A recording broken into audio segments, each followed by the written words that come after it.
Diana Ross did what to Michael Jackson? I just found something out, and I think it's worth sharing.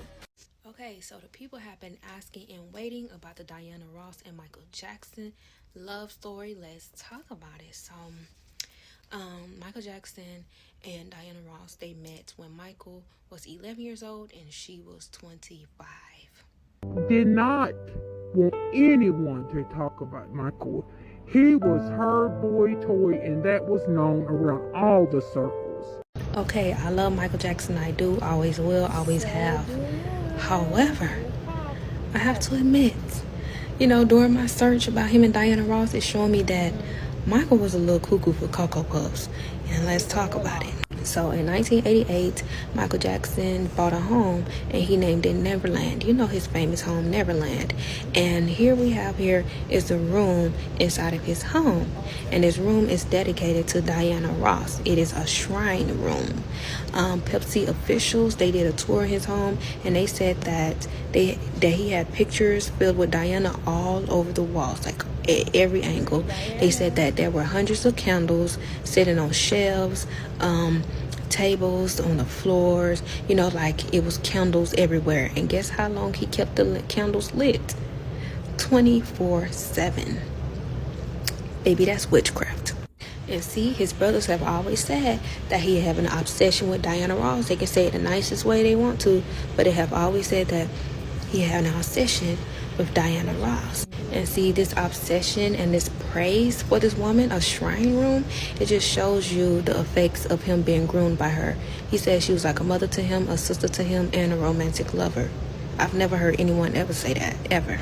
Mind you, he's been under her wing since he was 10 years old and she was 24. So just imagine the mental damage that has done. And on my next video, I want to talk about, more of their relationship. But I just wanted to put this on a single video because, I feel like, I wanted to start this series off with just like making 1 or 2 videos. But then as I've been doing my research, I've been realizing if I want to talk about everything, I'm going to have to make separate videos, or else these videos would last for 10 minutes long. And y'all ain't got the attention span for that. So, hey. But yeah, so I will be making other videos. Stay tuned. This is allegedly, this is for TikTok entertainment purposes only. Please, I don't have any time for any gossip now. Huh? Yes. Look at you. Do something with it. It's just money coming to me easily. Money coming in and needing me. Money coming in repeatedly. Money coming, it's just money coming. It's just money coming to me frequently. Money coming in to be with me. Money coming in secretly. Money coming, it's just money coming. It's just money coming to me always. Money coming in all day. Money coming in all pay. Money coming, it's just money coming. It's just money coming to me frequently. Money coming in to be with me. Money coming in secretly. Money coming, it's just money coming. It's just money coming to me. Alright, so today with Conspiracies with Bree, we're going to talk about these two again. So before there was a conspiracy saying they might have been son and mother. There's also a conspiracy that said they might have been secret lovers. And we all know that Michael did have love for her, but what kind of love did he really have? And was it reciprocated? Diana Ross has been around Michael since he was a child. Before his family could come out to California, he even lived with her for a little bit. People have said that Michael has been in love or had a crush on her since he was a child. Of course, she couldn't reciprocate it at that time, but it's said in the 80s that she did. Apparently in the mid-80s, he actually proposed to her and she said yes. They say you can see the ring at the Motown anniversary where he did the iconic moonwalk. And at the AMAs, you see her kiss him. How the story goes is that Michael told his mother about it because he was really close to his mom, but his mom did not approve. She did not like that she was 14 years older than her son. As they started to tell other people, they started calling her a cradle robber, and she just couldn't deal with the pressure. So she told Michael they had to go back to their platonic friendship and that she couldn't do it anymore. It's never been confirmed or denied. What do y'all think?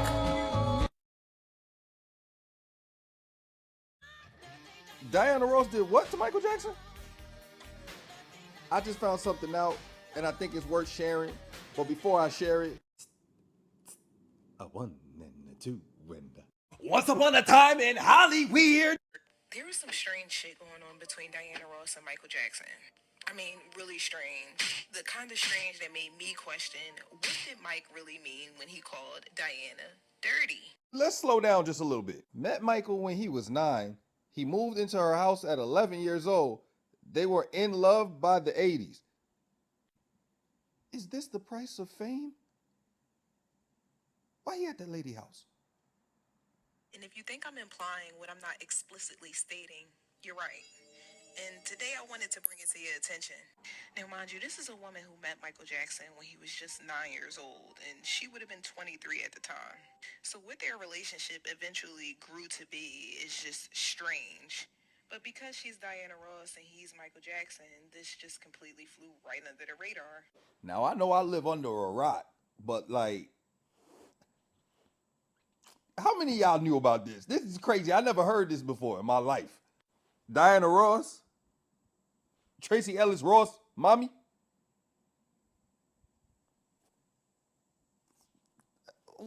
Y'all knew about this? Lock her up expeditiously, because she got nefarious intent. Felonious intent, really. And we all know double standards exist, but let's just keep it a sieg. Y'all know damn well if the shoe was on the other foot and it was Michael, who was 14 years her senior and knew her since she was a 9-year-old little girl, y'all would have had a fit. And nobody would have a hard time labeling him a groomer. And Michael and I, we're in love, and there's nothing to do about it. There's nothing to say. So, Now, over the years, people speculated that because Diana Ross was the woman that took Michael Jackson's virginity, this is why he developed.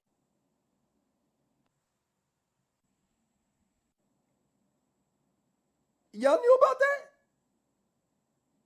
Diana Ross took Michael Jackson's virginity. Y'all knew about that? Oh, what the fuck? What the fuck is going on? Because Diana Ross was the woman that took Michael Jackson's virginity, this is why he developed an obsession for her. I see she threw that allegedly in there. You got to throw that allegedly in there. Allegedly took his virginity. Hypothetically. Stay safe, creators. Whether it was in his music or in his books or in his interviews, it was clear that Michael Jackson just couldn't get enough of Diana Ross. And to be fair, she fawned over him in her interviews as well. Not to divert or get off topic, but I think we could have all seen what was going to happen to Michael Jackson, skin-wise, if we were just paying attention, because this got to be the most light-skinned thing I've ever heard of in my life. He even had a shrine of her in his house. Light-skinned shit. I feel like Michael Jackson will come home from like a hard day of moonwalking and then just like strip down and just like lay sideways and stare at the shrine, like while eating strawberries, A shrine is crazy. A whole shrine? Like how you got time for that? You the king of pop. You ain't, come on, a shrine? To be fair, she fawned over him in her interviews as well. But because she was an older woman, she wasn't as careless and forthcoming about their relationship as Michael had been. The older freaks know how to keep a secret. I didn't like that joke. As soon as I said I ain't like it.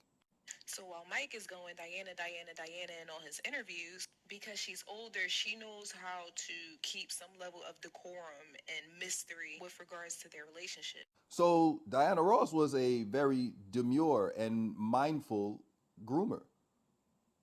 It seems to be the case. Allegedly, hypothetically, estimated guess. It's a guesstimate that she might be that. She talked about it, she addressed it, but there was still some level of ambiguity. I mean, this interview could have easily been chalked up to her being facetious when she said she was in love with a boy that she met when he was 9. A little boy who she took in and became a surrogate mother to. But fuck that for right now. We'll get into this more in another part. What? How you just cut the story off like that? It was becoming a thriller. Yeah, you got away with that ending real smooth. You a smooth criminal. I like your storytelling technique. I like the way you make me feel. I love Diana Ross, but if I find out that these allegations are true, she's out of my life.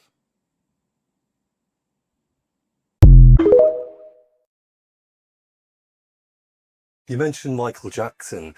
Are you still close to Michael? I haven't seen Michael now in maybe 3-4 months. But sometimes relationships, no matter how far away you are or how long it is between relationships, there's still a closeness. I have the same thing with Stevie Wonder. Somehow, no matter where we are, there's this relationship. It's a friend. When we see each other, it's just like we saw each other yesterday. So I haven't seen Michael recently. I really always want to be in touch with him. I feel like I always want to know if he's okay, because I think he's delicate, and I feel like he's somebody that I care about. And if anybody has anything bad to say about him, don't say it to me, because I don't want to hear it, because he's someone I love and I care about a lot. What do you think about his continued success? His what? Continued success. Yes, I think it's great. And go right on.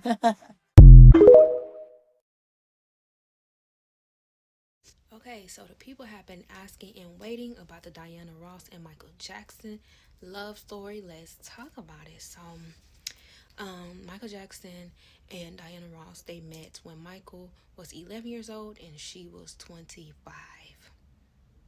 It was said that he was 9 years old at the time, but that was more so of a PR type of thing. I don't know why they do that in Hollywood, but that's what they do. Now, for this topic, I had to take a lot of notes because this is, history. Like their friendship and love thing they had going on was this is like 30 years worth of history. So I had to take me some notes, honey. So let's get into it. Okay, so Diana, she met Michael back when he was 10 years old, or 11, I don't know if his birthday came or not at the time, but she met him while he was at a charity event, I guess performing for Jackson 5, and she was there with Motown Records. Now, she is known as being the founder of Jackson 5, however, she is really not. It's really Gladys Knight. Gladys Knight really founded Jackson 5, but they gave the credit to Diana Ross because at the time she was doing the do with the Motown Records CEO. So yeah, she was sleeping with the Motown Records CEO, and then she ended up getting pregnant by him, and that was where she had her first child, who is her only, fully black child. So they ended up signing a deal with Motown Records, and they needed a place to stay in LA. Mind you, they're from the Jacksons are from Indiana. So Diana let them stay with her because, the CEO of Motown Records, he requested that she let, Jackson 5, Michael and his brothers to stay with her. And so she allowed it. So during this time of them staying together, she grew closely with Michael. They had this whole mother and son relationship at the time, but then he started to come of age at some point, and I guess that's when she started to get the googly eyes for him. I don't know, because ain't no one in hell you was looking at this little boy and being flattered by him. However, there are clips. There was this time when they had to do a performance. It was basically like an act, and he was acting like he was her husband, her boyfriend. He was her man, Michael Jackson. He was a little bitty boy. He was like that size, that age, doing this scene with Diana Ross, where basically he was her man, and he was basically like they were having like love issues or whatever. I don't know why they had a little bitty ass boy doing this with a grown woman. That is strange, but that's Hollywood. Michael often called her his girlfriend, his wife, his sister, his mother. He didn't know what he felt about this woman because she was kind of giving mixed signals. And Diana Ross, oh my gosh, that card. Diana Ross, she had a reputation of being very flirty. And I did my digging. I seen clips on YouTube, and I'm like, oh yeah, Diana was getting around, honey. One thing about it, she was getting around, honey. So but anyways, what part am I on? But yeah, let's fast forward to when he got a little bit older. Let's say about 18, 19 years old, when he was doing The Wiz. So basically, there was rumors that the only reason why Diana was able to play as Dorothy is because she got Michael Jackson to do the role on The Wiz.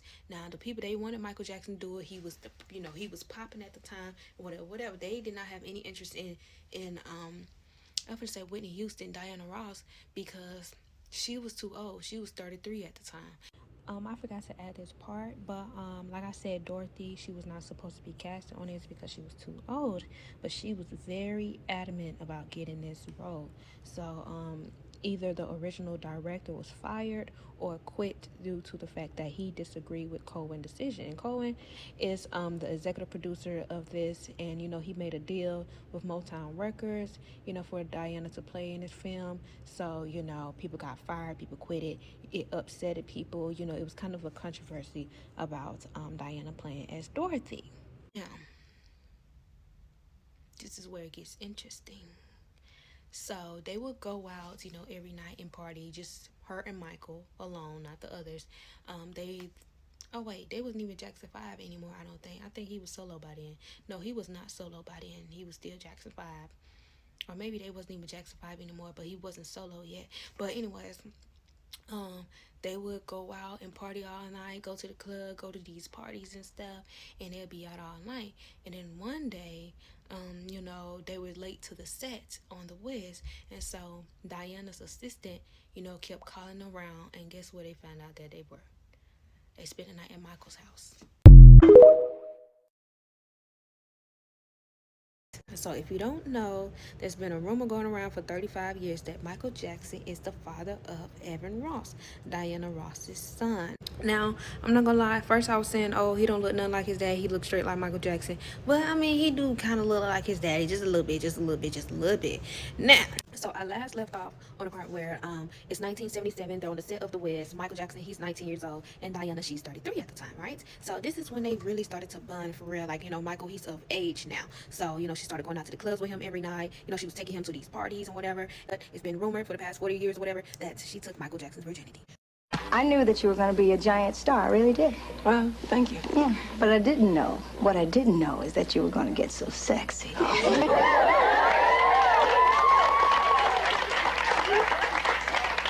You're embarrassing me. Well, I always knew you would. What? Be sexy. So what it sounds like, at least publicly, the Wiz bonded those two, in a more so adult form. Maybe that's the part where it went from mother to son, mother and son to brother and sister, and then it was transformed into a whole romantic love type of thing because he started to get older and older. Mind you, it is rumored that Michael proposed to her twice, and she wasn't really taking him seriously because she was an older woman. They have a 14-year gap. They both in the limelight, so it was embarrassing for her and whatever. And because of the fact that she've always known him since he was a little boy, and plus their age gap anyways, which is gonna have people talking, she started to feel embarrassed at some point, so she ran off. She ran off with this Norwegian businessman that she met by the name of Arne Nayes Jr., right? Which is Evan's father. They got married in 1985. And Michael Jackson, he was supposed to attend the wedding, but he canceled very last minute because he said, honestly, it was hurting his heart. And plus, like, he don't know this man. Who is this nigga? Why she married this random dude? Who is he? And that's the son part of him, wondering, oh, I don't know him. Well, I don't like this, or the brother part of him, whoever. But then the romantic lover part of him couldn't bear to even watch this shit happen. Now, I don't know what happened in between the time. All I know is a couple of years later, that's when Dirty Diana came out. Now, from what I read, Michael and Diana Ross, they were secretly hanging out and seeing each other, associating themselves with each other while she was married to this man. So, I don't know if they were sleeping together or what, but people were saying, oh, they had no dealings with each other. They'd been stopped dealing with each other long before Evan was even thought of. No, they were still dealing with each other.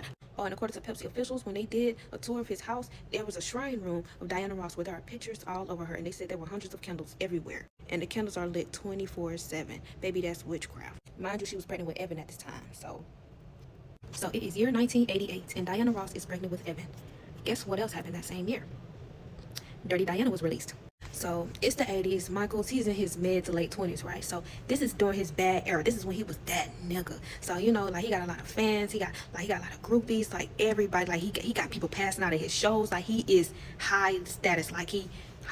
So what's going on? So basically, he still had like a thing, going on with Diana Ross. However, because she was married, they had to secretly see each other, secretly associate themselves with each other. They had to water down their relationship as if they weren't so like this, I guess due to respect for her marriage. However, only Michael knows what was going on behind closed door. I can't say what was going on, but all I know is online it says they were sneaking seeing each other. So that's very telling, interesting. But anyways, so Diana, she's known for being very flirty. She have her past, in the industry. Michael, she told Michael all his secrets, like, throughout the years. Like, they already made that clear, like, they were this close. She told all his secrets. That's what he said. About people that she have slept with, all that. So he know more dirt than we already know. And it's like, back then, people knew back then that Diana, she was that girl, like she was a flirty woman. She had a very flirty aura, and I seen it for myself, honey. She was that girl. I'm like, okay, bitch, like, I'm looking like, okay, honey, you get around a little bit, but oh, okay now. But Yeah, so Michael, he felt like she was a groupie, of people because she would flirt with different artists, and look, the father of her child, her first child, was a executive producer or something like that. Like he was the founder of Motown Records. He was the CEO of Motown Records. He was Michael Jackson's boss. That's Diana's baby daddy. She was 25 and he was 44. So when Michael first met this woman, he already kind of had this first impression that. That's the part where on his Dirty Diana lyrics, he was basically, look, I can't even get my words out. He was basically saying that, she was a hoe. So he said, you would never make me stay, so I take your weight off of me. I know your every move, so won't you just let me be? I've been here times before, but I was too blind to see that you seduce every man. This time you won't seduce me. Mind you, she had him under his wing, at this time, around this time, like during the 80s, they weren't together. They weren't dating. However, she would come between him and other women. She would show up to these award shows being petty, sitting in his lap in front of women, kissing him in front of women, his dates. She was doing petty things. So that's what he was saying. You take your weight off me, whatever. And she said, that's okay. Hey, baby, do as you please. I have the stuff that you want. I am the thing that you need. She looked me deep in the eyes. She touching me. So to start, she says, there's no turning back. She trapped me in her heart. She definitely trapped him in her heart, because he had a whole shrine room full of pictures of Diana Ross with candles that was lit 24/7. Hundreds of candles, really, according to Pepsi officials who did they did a tour of his house. So what else he said on Dirty Diana? He said she likes the boys in the band. She knows when they come to town, every musician's band after the curtains come down. She waits at backstage doors for those who have prestige, who promise fortune and fame, a life that's so carefree. Look here, like I said, Diana, she did used to get around. And like Michael Jackson said, she liked the boys in the band. She stole him from her best friend. This is the leader of Kiss. Cher was her best friend. She took him from her best friend. Mind you, they got 2 kids together, and him and Diana ended up having a 5-year-long love affair. Y'all, Michael was getting down and dirty. He was like, bitch, don't play with me. Like, the fuck, I ain't that nigga. I ain't that little boy that you thought I was. Y'all, to put your ass out there. But Quincy Jones, he said that Michael needed to remove like a few lyrics off of his song because it would make it obvious that it's specifically for Diana Ross. And then so, he ended up having to change a few things of the song because, he was saying certain things that would kind of, blow its cover on who it's about. So he lied and said it was about groupies, although it was about Diana Ross because she was a groupie. I mean, she social climbed with his ass. Look how she got into the Wiz. She got into the Wiz by bringing Michael Jackson in. So yeah, like, and she pressed around with him, on her arm, and because he had a name to him. So he kept her name alive. And that's the part where he started to get older and gain that frontal lobe. And he started to see that this grown ass woman, she seduced every nigga. I ain't nothing special to her. Oh my God, it's crazy put it that way. Especially like with Michael Jackson because he was so sweet and mysterious like, but hey. But anyways, this is for TikTok entertainment purposes only. This is allegedly, and yeah.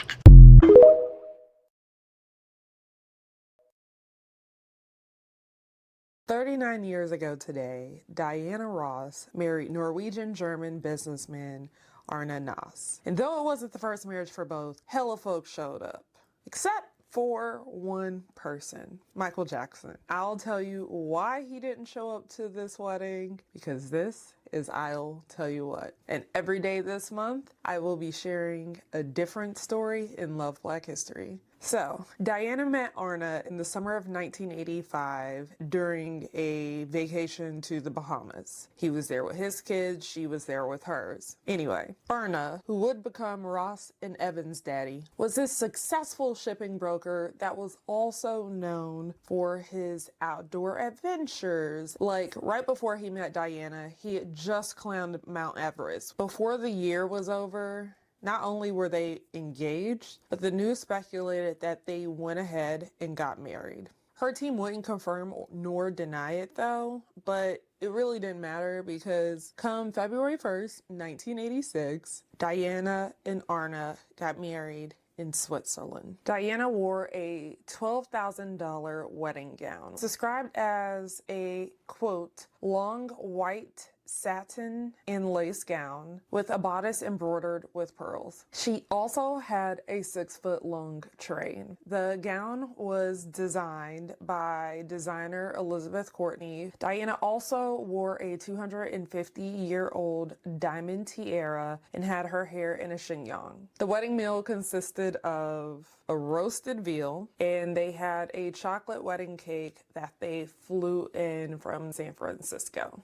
Now, you're probably wondering, where's the Michael Jackson in all of this? We're here. Let me explain. So, despite Diana's dad still being alive, she wanted Michael to walk her down the aisle and to give her away. But their relationship at the time wasn't the best, and maybe this was her way of trying to remedy that. So, I read about this time where Michael invited Diana over after he had gotten some work done, and apparently she was just like staring at his face the whole time. I don't know if the healing hadn't finished or just what, but apparently Michael was hurt. But you have to think about it. Michael and Diana had known each other for years, like basically since he was a child. The Jackson 5 didn't join Motown until the late 1960s when Diana was starting to make her way out of the Supremes. But at that time, she was the girl of Motown. And eventually, Berry Gordy was moving Motown from Detroit to Los Angeles, and Diana moved out there as well because they wanted to open themselves up for more opportunities for the label. The Jackson 5 moved out there as well. Now, because Catherine and Joe were still in Gary and trying to get everything in order so they could move out to California instead,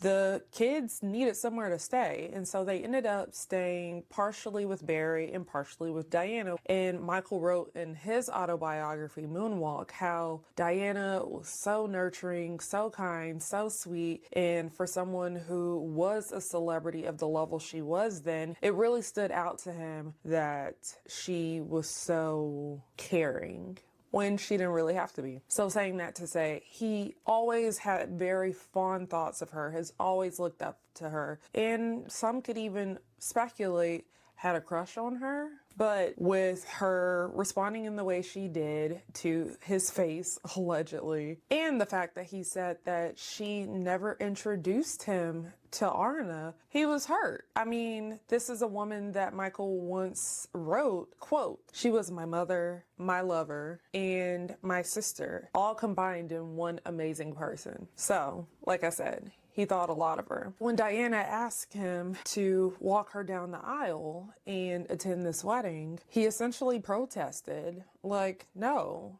His feelings were hurt. And so his way of showing her that was to not go to Switzerland and attend her wedding. So, yeah. What did you think of that? Did you remember this story? Let me know. Like I told y'all before, come back tomorrow for more Love Black History. The secrets that Diana and Michael held. Diana, for years, had been known to play with Michael Jackson's feelings and emotions. It was said by many inside sources around Michael that Diana Ross was the love of Michael Jackson's life. Many people have talked about how Diana did not want to fully commit to Michael, but would pop up on many occasions when Michael would be doing better in his life and at his highest moments. It was rumored through sources that Diana had several times not wanted to commit to Michael when he bought her a ring, but did not want anyone else to have him. One of the reasons that Lisa Presley was very hurt when her and Michael were married, that she went to the hospital when Michael was at the hospital and could not get help for him, was ignored, but he sent her off due to Diana Ross coming to visit Michael at the hospital. Lisa was very hurt. He said, "You have to go. I will see you at home." Allegedly, Diana Ross walked through the doors and brought her 2 kids with her to check on Michael, which Michael had to stop at no cost of everyone to stop right in their tracks to send his then wife, Lisa Presley, home. Diana Ross was seen several times with Michael, toying with his emotions. It was told that Diana said that he was not bisexual, but allegedly, but that she knew this for a fact because when they acted on The Wiz together, they had made, allegedly, the big LOVE that night. But Lisa, on the other hand, says that she took Michael's first intimate time with him, allegedly.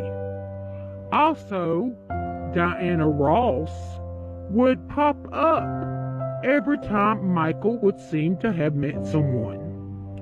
She did not want him to have no one. He was hers and hers alone. Whenever Michael and Elizabeth Taylor were on stage for the awards and all of the World, We Are the World award, and they were singing together, Diana was said to have very, very, very fastly got in the middle of Elizabeth Taylor and Michael. And it was said by Lionel Richie that he knew that Diana was like, oh, that's my man and my boy toy. I'm gonna get in the middle of this. The song, even though Michael says it's about groupies, Dirty Diana, was, through many sources that confirmed, written about Diana Ross. How she would play games with him whenever she was supposed to be with Michael. And also, he gave her everything, all the love. Is this the reason why Michael disassociated himself and wandered for years alone, trying to look for who he was because of the hurt from being a child? Diana Ross was like a mother figure, but on the other hand, she was like his soulmate. What would separate the two? It was rumored that Michael could be Diana Ross's son and Smokey Robertson's son, and that is the reason why he was given to the Jacksons. But I doubt this very solely because of the sources have said this is just a rumor, but it's been confirmed that Diana did toy with Michael. Diana did play with his emotions, and Diana did not want anyone to talk about Michael. He was her boy toy, and that was known around all the circles. So the reason why Lisa did leave, according to the very close sources, was because Michael sent his wife off because Diana had showed up, and he knew that he still loved Diana. Everyone around him knew the world stopped in its tracks for Diana Ross. She was his one and only. He had very, very, very, very big jealousy. He did not want to attend Diana's wedding. He was hurt that Diana had been engaged and married someone else. He was also hurt that Diana and him was supposed to be dating, and she left him for then boyfriend of Cher. Guess who it was? It was no more than the Gene Simmons. Yes, you heard me correct. Diana Ross stole Gene Simmons from Cher, and then on top of it all, to put all of it together, that she was having his ring that Michael had given her. They were engaged secretly, but Mrs. Jackson totally disapproved of it. Diana did not want to go public with it, but to everyone around them, including Kenny Rogers, it was all right there in front of everyone's face. You could see the connection, their soulmates. and she was afraid of her image because Diana was like a mother. I will state again, Diana was like a mother, according to sources, a second mother to Michael, because she helped raise Michael. She would refer to him several times in many of her older later interviews in the 70s as, "That's my son, there's Michael." But the older she got, the older Michael got, there was a known love and affection and attraction for one another. And they said, accordingly to all of the sources, the secret sources, that Michael never overcame this hurt and this pain, that he carried it with him for many years. And even up to the last days, Diana was still the love of his life. He could never replace her. He never knew who he was. He wondered so many times, and when he did find himself, there would be pop-up Diana Ross right there in the middle of everything. Michael's doing better and winning awards, Diana Ross. Michael and Brooke Shields, Diana Ross. Michael and the Wiz, Diana Ross. Michael, anytime of Michael and Lisa, Diana Ross. Michael and Lisa were meant to be, according to sources. But they were both hard-headed and lost souls because of who they were. They did not know how to escape the facade of who they were. They were all very, very similar. But Diana Ross also, for years, lingered when Michael Jackson would be doing better. She sat in his lap in the awards. Anything to get Michael's full attention, and when Michael's attention was on anyone else's, Diana Ross had to make herself center stage.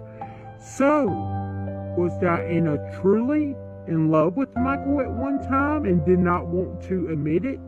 Or was Michael in love with her and she didn't want to hurt him? Or was she jealous of Michael being with anyone even though she didn't want to commit? What do you think?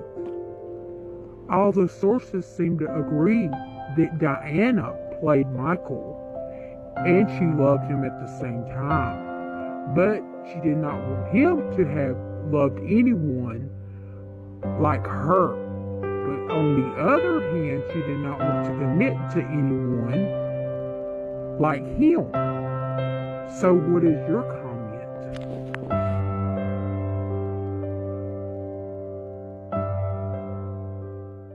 I spoke of Michael Jackson, and I said in the last video that features stars that God says nobody should be listening to this man's music because this man was heavily into the occult. This man's surprising giftedness was heavily rounded out with spiritism, occultism, magic.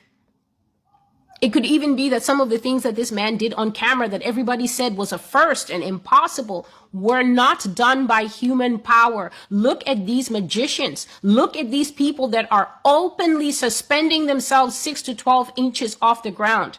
David Blaine and cousins in public.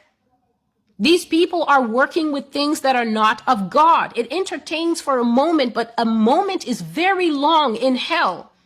A moment is very long on the other side of death. And people need to be aware of these things and just think them through. Repeating these songs and things like that are soaked in this music. God says that as you repeat the lines of the music over and over and over again to yourself and to others, you're actually releasing the incantation and making the spell ever stronger over yourself with each repetition. And he even says that this is why in rock music, they rely on certain riffs, they rely on certain chords, because it excites the demonic realm. The demonic realm is excited by sight, it's excited by sound, it's excited by taste. There's a reason that people put out food to their gods in other cultures. They don't eat the food, obviously. Demons don't come and bother with the steak or whatever they put in there.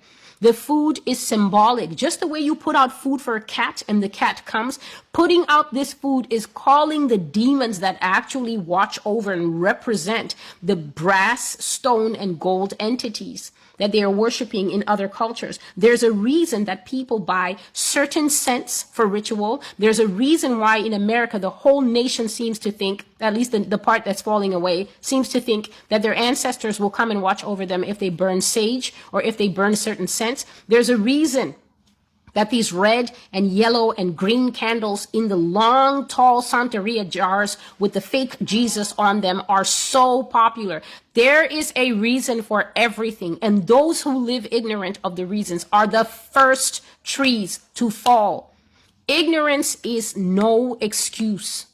Ignorance of spiritual laws, spiritual truth, spiritual realities will not protect you. So I'm not saying go and research this stuff ad nauseum. I strongly do not say that. But I'm saying to live ignorant of these things and say, well, Jesus knows my heart and he's just going to look after me and bless God. No, that is willful ignorance. And it is very dangerous indeed. Hey guys, I'm Jenny and this is Shameless Plug. So I want to tell you guys about my Crown of Success manifestation book with easy, simple rituals and spells to manifest a life of abundance in your life. And those spells are so easy, even a child can do it. So this book is filled with different spells that I've learned over the years from my family, passed down from grandma and everything. And also those are spells that I've actually tried and I know that they work. So this book not only teaches you step by step on the things that you can do that are so easy that a child can do it, but it tells you like the proper moon phase to use, alchemy, manifesting with numbers, numerology, and also the days of the week that best fit for this particular spell. So it tells you the timing of when to practice the spell, the days of the week, the moon phase. It shows you all the colors of the candles that you should be using and different planets. So for example, I show you like planet Jupiter is for Thursdays and the hours of the days that you should be doing the spell. So this is an easy road opener spell. So I know a lot of people like to do like different spell work, but if your roads are blocked, of course your spells are not going to work. So it's good to unblock yourself first and then start using the spell, especially with the new years and the new days to come. And also I have some amazing spells in here. This is a powerful quick money spell. So if you're in a bind for some money and you're just trying to get some money, and I even have some easy powerful spell to win game of chance. So if you are a gambler, now I don't promote gambling, but if you are a gambler and you're just trying to make some money and trying to make sure you win, these spells will definitely help you. It tells you the best days to do it. So it says the best days to perform this spell is on a Thursday, Jupiter day. Jupiter is the planet of good fortune, luck, and expansion. Jupiter is the best day to perform spells that boost luck and increase your chance of success in any game of chance or any money spell, period. It has a list of so many spells that you can incorporate in your life with this new year to bring prosperity. And I even put some bonus spells on here, which for Saturday is a day to do like protection work. So I have a spell for like send back to senders. So I put some bonus spells on here, and then a protection with Archangel Michael. So there's so many spells on here. Removing the evil eye spell, so you can remove evil eye in your money and also in your everyday life. New Year home blessing spell, and I know it's been a few days since the new year started, but you can always do a home blessing spell any days of the week. As long as you need it, you could do it. So anyways, guys, this is my book. It's called Crown of Success by Jenny, and it's available on Amazon, the ebook and also the physical copy. So please grab a copy if you're interested in supporting this channel. This is a way to support the channel and to support me as well for putting out, content every day for you guys. So enjoy. So I hope you guys enjoyed this book, and I hope you go and grab your copy, whether it's the ebook or the physical copy. I say have a physical copy, but it's really up to how much, your wallet and what you can afford. So anyways, I'll talk to you guys later. Bye. Mwah. This is a shameless plug, so just check out my channel, okay? Love you guys. Mwah.